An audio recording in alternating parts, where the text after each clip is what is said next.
go, mga kapatid, I have also a daughter and 2 sons, mga kapatid, praise God. And one time, mga kapatid, I heard my daughter crying that heavy, mga kapatid, praise God. And as a mother, of course, we cannot hug and we cannot pat their back, mga kapatid. Tahan. Praise the Lord, hallelujah. And praise God, I remember, mga kapatid, when I came here in Hong Kong, my eldest is still in grade 1. Grade 1. Hindi ko sasabihin kung ilang taon na ako dito, ayun ang magkwenta, mga kapatid. He is still in grade 1, mga kapatid. And before I left home, I sent him to school. And we cried together at the door of that school. And the teacher wondered what's going on. And I said, Mom, I leave my son to you. I'm leaving home. Praise God. And when my son knows that I am going abroad, because he said he wants to be a teacher when he grows up, mga kapatid, praise God. So, that's what I told him. Why are you leaving us? And it's hard, right? Yes. Why are you leaving us? Hallelujah. Hallelujah. And I said, you have a dream, right? At the age of 7, you already have a dream to become a teacher. And even my daughter, he already have a dream to become a doctor at 3 years. But unluckily, hindi ko na siya napagtapos ng doktor, mga kapatid, dahil kulang, mga kapatid, sa pera na natapos lang ng medical technologies, mga kapatid. So I told to my son, while nag-uusap kami, Mama, huwag ka nang umalis. Yung sinabi ni Pastor, I was so hurt. Mama, huwag ka nang umalis, hindi na ako mag-aaral. Paglaki. Huwag ka nang umalis, hindi na ako magpapabili ng laruan. Huwag ka nang umalis, hindi na kami magyayayang kumain sa labas. See, mga kapatid, this is true. And my employer is already waiting for me, mga kapatid, so I still continues to come. Dahil nagbayad na sila, mga kapatid. But since that time, mga kapatid, grade 1, sabi ko kanina, kwentahin nyo na kung ilang taon na ako, mga kapatid. And now, my eldest is already working in firm law office, mga kapatid. Hindi siya abogado, nagtatrabaho lang. Na-hired lang. And my daughter, mga kapatid, is working in doctor's hospital as a medical technologist. And my youngest is already in Europe, mga kapatid. Praise God, working in a ship company. Praise the Lord. Praise the Lord. Praise the Lord. And how long I'm away from them, mga kapatid. Every time that I talk with my daughter, mga kapatid, he always says, Mama, it's no longer need to pray if the will of God for you to come home. Hallelujah. Ang sabi niya, noon pa, kalooban na ng Panginoon na umuwi ka. Si mga kapatid, hallelujah. But, praise God, the Lord came here first Hallelujah. to write our story. Hallelujah. I did not even have in my mind, mga kapatid, before I came in Hong Kong to stand in a pulpit to preach the Word of God. Hallelujah. But the Lord came first to write my story. And we all have that story, mga kapatid, in our lives. And let us all stand, mga kapatid. Praise God. Hallelujah. And can I have one more time? Praise the Lord, mga kapatid. Hallelujah, Jesus. We honor you, God. We honor you, Jesus. We magnify, Lord, your name. Hallelujah. Hallelujah. And God is good. And let us open our Bible, mga kapatid, Lord. Hallelujah. In the book of Genesis, chapter 27. Chapter 1. Genesis chapter 1, verse 27. Sorry, mga kapatid. So God created man in His own image. In the image of God created He him. Male and female created He them. And Psalms, mga kapatid, 139 verse 14 says, I will praise Thee, for I am fearfully and wonderfully made.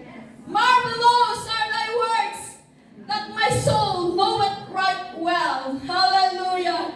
Lord, we honor You, Lord Jesus. Magnify, O God, Your holy name, Lord. We adore You, God, Lord. Nabasa na po, Panginoon, ang Iyong salita, Lord God. We praise You. Hallelujah. We honor You, Lord God, because we are, O God, Lord Jesus.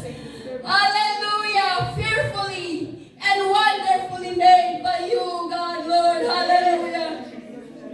Panginoon, O God, Lord, You inspire me, Lord Jesus, this message.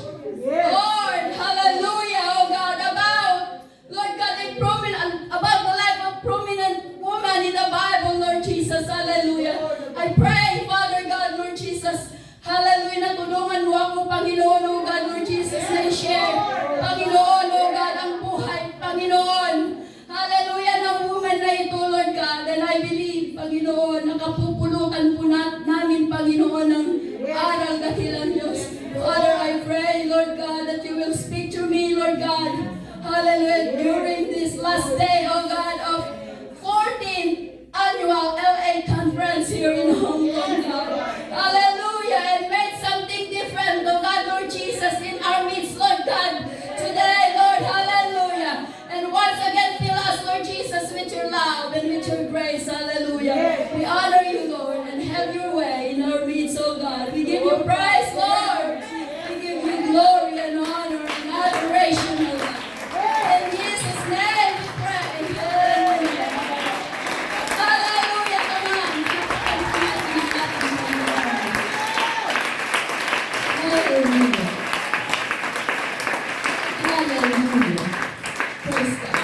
At nais kong bigyan ng pamagat ang aking mensahe sa umagang ito, mga kapatid. I will praise You, for I am fearfully and beautifully made. Amen. Hallelujah. Sabihin mo sa iyong katabi, you are beautiful. Hallelujah. And you are handsome, Pastor. Not beautiful. Praise the Lord, and you may be seated, mga kapatid. Hallelujah. Praise the Lord. I will praise You, for I am fearfully and beautifully made. Hallelujah. Fearfully in Hebrew means with great reverence, heartfelt interest, and with respect, mga kapatid. And beautifully, very well, excellently.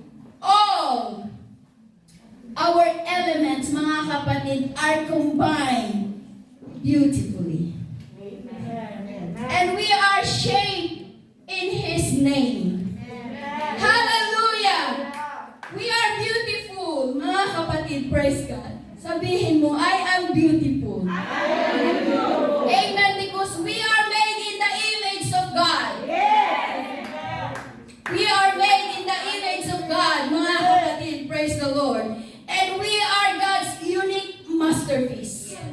May kakanyanan, mga kapatid, na ibinigay ng Panginoon sa bawat isa sa atin. May kakanya ng umiyak, may kakanya ng tumawa, kahit na may problema, mga kapatid. Praise the Lord. But the very purpose of God, mga kapatid, for creating us is to give Him glory.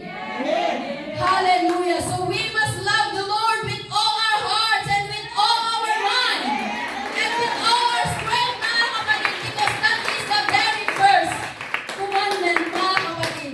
Hallelujah. In the Bible, mga kapatid. Hallelujah. So in the Bible, there are many prominent women in the Bible. Right? Nandiyan si Ruth, si Esther, mga kapatid. And Ruth and Esther have entire book to tell their story. They have their own book in the Bible. And we can read through that book, mga kapatid, how they have their own story.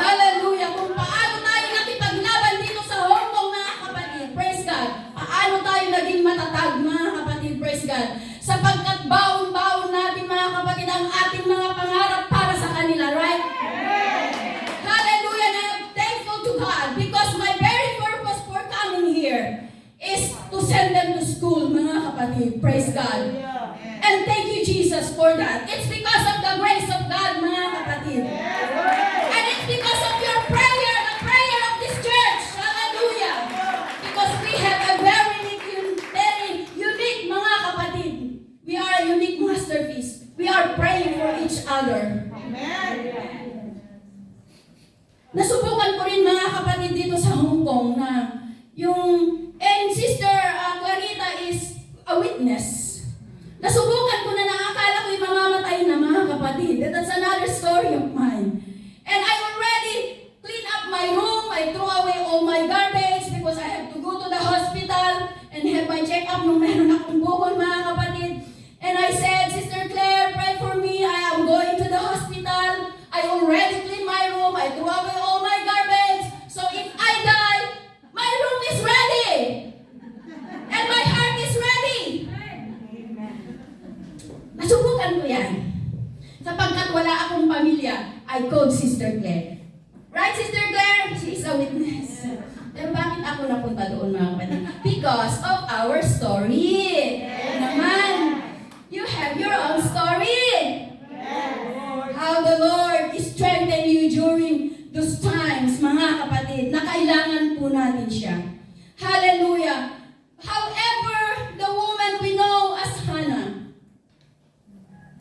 Hannah, she is so familiar. And the name of Hannah is still echoing in the pulpit until this time.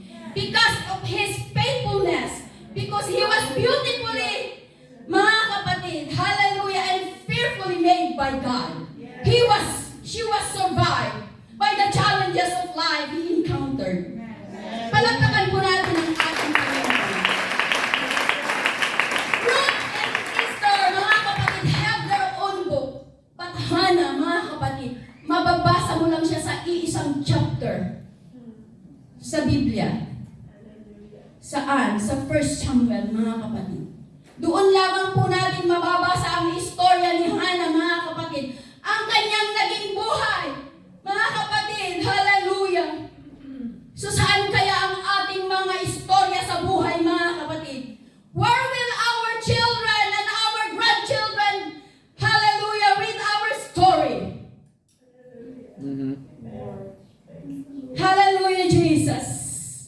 There's only one chapter in the whole book, mga kapatid, of the Bible. Iisang chapter lang kung saan mababasa ang istorya ni Hannah, mga kapatid. Ngunit lagi nating naririnig yan, right? Her life story in she is one of yung wives ni Elkanah, mga kapatid. Even though Hannah is yung klinos ng Panginoon, yung kanyang womb, mga kapatid. Baog siya, mga kapatid. Praise the Lord.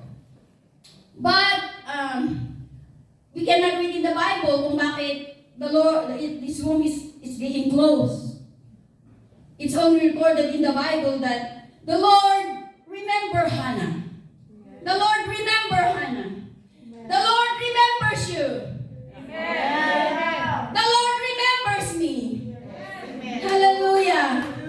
Hallelujah. Yet, mga kapatid, the story of Hannah is nothing, hallelujah, but insignificant.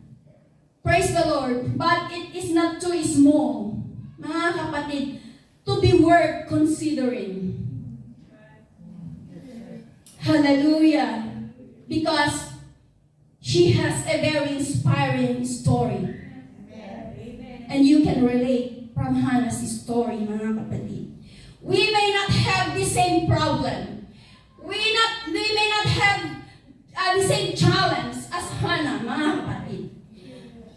But I believe, mga kapatid, that you have challenge in your lives, mga kapatid, that you can say, if it's not because of the grace of God, if it's not because of His grace, hallelujah, I never been God this far. Praise the Lord. But despite, mga kapatid, sa problema kay Hannah, nanatiling si Elkanah, mga kapatid, ay minamahal siya. She was born barren, mga kapatid, according in 1 Samuel 1:5, but is still loved by his husband. At si Elkanah, mga kapatid, praise God, ay may dalawang asawa. At ang isa ay si Penina, mga kapatid. But Penina have many children. Hallelujah. So, Hannah was being ridiculed, mga kapatid, by Penina. Because that time, mga kapatid, pwedeng mag-asawa ng marami, but not this time. Not in our generation. Baka isipin nyo bakit dalawang anak asawa niya. Those days, but not these days. Hallelujah. He's being ridiculed by Penina. Mga kapatid, ang kanya pong mga kamag-anak na community. Mga kapatid, praise God, because it is a disgrace, mga kapatid. Hallelujah. Kung ikaw ay barren. Hindi ka pinagpapala ng Diyos, mga kapatid. Parang ganoon. So, itong si Penina, mga kapatid, praise God, ay madalas niyang parang laitin. I-provoke, mga kapatid, si Hannah. So, Hannah, we believe that he trusted God without a doubt or concern. Hannah's story teaches us that our faith in God allows Him to bless her. The key is her faith. Yes. Her faith in God allows the Lord to bless her life. Her trust in God as she turned to Him. Her deep desire for children and her faithfulness in bringing Samuel to God as promised. All are evidences of God working in Hannah's life, mga kapatid. Praise God. Hallelujah. Hannah's story and your story. Praise the Lord. Hallelujah. Hallelujah. Hallelujah. And Hannah, mga kapatid, praise God, hindi siya nawalan ng pag-asa. Dahil alam niya na ang Diyos, mga kapatid, na ating pinaglilingkuran o kanyang pinaglilingkuran ay makapangyarihan. Hallelujah. And I believe kung bakit nandito pa kayo at napapagtagumpayan ang ating mga kainahan dahil naniniwala tayo, mga kapatid, na may Diyos na nag-aalaga sa ating mga anak, mga kapatid. Hallelujah. Hallelujah. So there are three powerful lessons we can learn from Hannah's story. Praise God. Her journey from intense mourning to exuberant rejoicing. You can go with Hannah, mga kapatid. Hindi man yung baog po tayo, ngunit mayroon po tayong ipinapanalangin sa ating Panginoon na parang ang hirap pong abutin. Ngunit sa tulong po ng ating Panginoon, we rejoice at the end because God answers our prayer. Like Hannah, mga kapatid. Hallelujah. Her journey from intense mourning to exuberant rejoicing. Hannah's life is only a couple of chapters, as I said a while ago, but she stands out as one who was transformed by intense grief to exuberant joy. Imagine yung nananalangin ka araw-araw, mga kapatid. Thank you, sister. Hallelujah na magkaroon ka ng anak, ngunit hindi tumutugon ng Panginoon. Sobra-sobra na yung panglalait, mga kapatid, sa kanya ni Penina. Ngunit ang lesson, she serves as a reminder of us of immense faith and trust in the Lord, even in the midst of her despair. Praise God. Ang lesson na ito, Hannah, ang number one, Hannah does not react negatively when provoked. In 1 Samuel 1:7. Hindi niya inintindi, mga kapatid, ang panglalait ng mga tao sa kanya. Praise God. Hindi niya inintindi ang panglalait ni Penina sa kanya. Sapagkat sa kanyang puso, mga kapatid, balang araw sa ating pagkikipag-usap at paghingi sa ating Panginoon ay ipagkakadooban niya ako ng anak. Hallelujah. In 7 says, as he did, so here day by year. Hallelujah. When she went up to the house of the Lord, so she provoked her. Yan si Penina, mga kapatid. yung isang asawa ni Elkanah. Therefore, she wept and did not eat, mga kapatid. Siyempre, kung nilalait po tayo, mga kapatid, praise God! Lalo na pa yung kasama mo sa bahay. Asawa din ng asawa mo, mga kapatid. Siyempre, yung masasaktan po tayo. Sapagkat bakit si Penina ay may anak? Bakit ako? So the Lord shut Hannah's womb. God did not tell, mga kapatid, his purpose.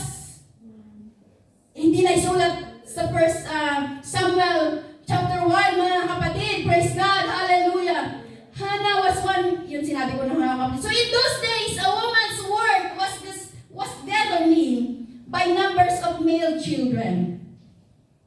So I think Penina has four sons, pastor, 2 daughters.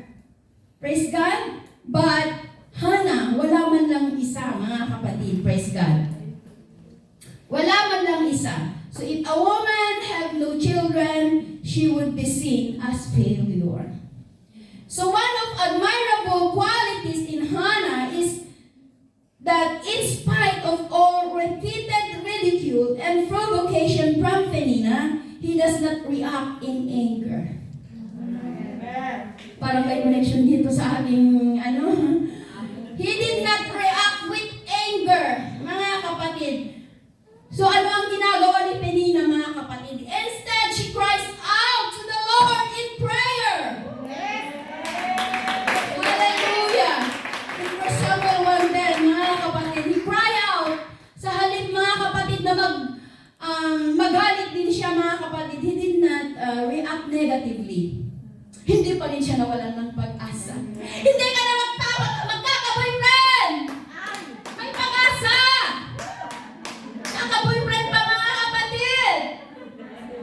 Bakit hindi yata kayo nasiyahan? Parang natakot na kayo sa aking lesson. Mga mahirap ang may asawa. Sister, praise the Lord! Ngunit sinabi ko naman doon kagabi, masarap ang may asawa, mga kapatid. Maganda ang may asawa dahil may napagsasabihan ka ng problema. Amen! Palakpakan natin ang ating Panginoon! Wala na lang sinagbalang pastor kasi yung ni Sister Claire kahapon, kung ikaw ay bibigyan lang ng 2 months na saan mo gugugulin sa mga single, sa Panginoon na lang daw. Pero pwede namang mag-asawa. Kasama niyo ang inyong asawa na maglilingkod sa atin. Praise the Lord. Hallelujah! Let's clap our hands to the Lord.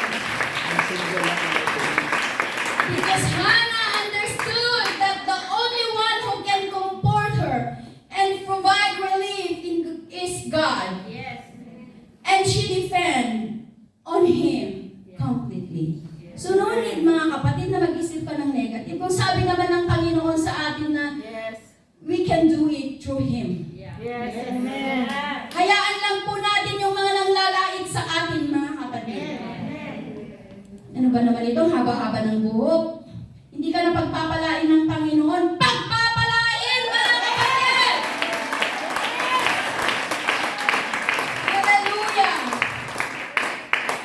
So kung meron man sa inyo, mga kapatid, na like Hannah, who is asking fervently to God, na pagkalooban niya kayo, mga kapatid, ng anak, praise God, be like Hannah. Huwag kayong matakot na humingi sa Panginoon, mga kapatid. And the second is, praise God, Hannah prays fervently in faith. In faith. Kailangan pag tayo po ay nanalangin, kailangan nagtitiwala po tayo, mga kapatid, na ang Panginoon ay mayroon pong magagawa. Hallelujah! Minsan kasi nagnanalangin tayo, pupunin pa ito ng Panginoon, matanda na ako.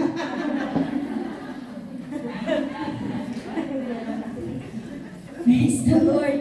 Tutugunin yan, mga kapatid. So, sorry for using them. Look at Sister Jane. Look at Sister Dayan. They are blessed Amen! with a pastor. Because God has already designed them, mga kapatid, na makatulong sa gawain ng ating Panginoon.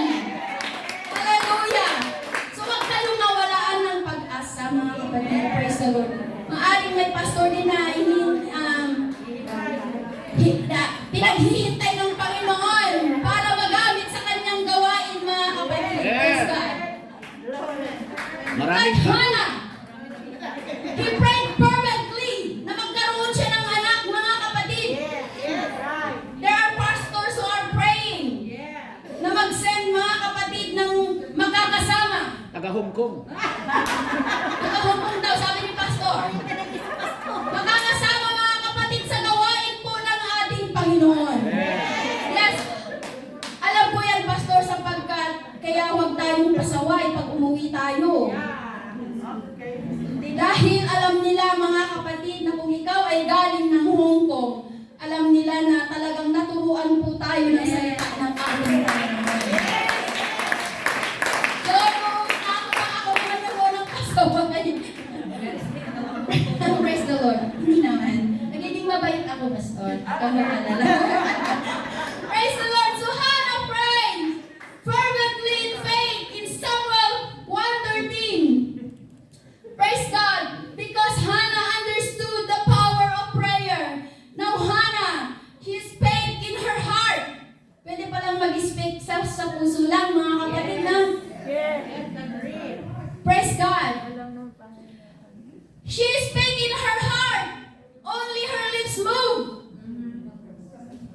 So okay lang pala yun na kahit hindi po tayo maingay, mga kapatid.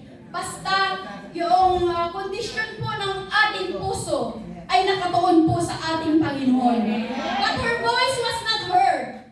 Therefore, tingnan natin, Eli thought she had been drunken. Eli is the phrase, mga kapatid, sa tempo na kung saan doon siya nananalangin, mga kapatid.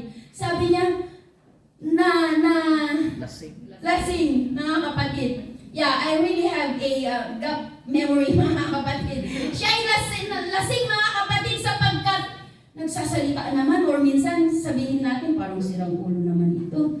Nagsasalita na walang kausap, wala namang sound. Praise God. Hallelujah. So, napagkamalan siya, mga kapatid. Hallelujah. Sometimes, dumarating sa ating mga buhay, mga kapatid, na gusto nating manalangin, mga kapatid. Praise God. Ngunit wala po, mga kapatid, boses o salita na namumutawi sa ating mga labi, mga kapatid. But God sees the heart, mga kapatid. Hallelujah. God sees our heart. God sees our needs. Mga kapatid, bago pa po natin sasabihin ito sa ating Panginoon, nalalaman na po na niyan, mga kapatid. Hallelujah. Praise God. So sabi niya, hindi ako lasing, praise Eli. Ako ay nananalangin sa ating Panginoon. Hannah understood the power of prayer. She is not afraid of continually ask God, mga kapatid. He asked the Lord again and again. He go back to the temple again and again, mga kapatid, praise God. Asking the favor of God. Hallelujah. Because she believes that someday, somehow, the Lord remembers me. Someday, somehow, the Lord remembers me. And even us, mga kapatid, we keep on praying. We keep on praying for our children who gone astray, mga kapatid. For our husband, mga kapatid, na hindi naglilingkod sa ating Panginoon. Wala man tayong nakikita na pagbabago, mga kapatid. But at least we keep on praying. And someday, somehow, the Lord remembers our prayer. The Lord remembers our prayer. Bakit ka nakatagal dito sa Hong Kong, mga kapatid? Because of the grace of God. Yes. Kagaya ng sinabi ko, mga kapatid, na ayaw na akong payagan, mga kapatid, ng aking anak, praise God, na umalis sapagkat wala na siyang pangarap, hindi na siya mangangarap. Hindi naman pwede yun, mga kapatid. At kung ako ay umuwi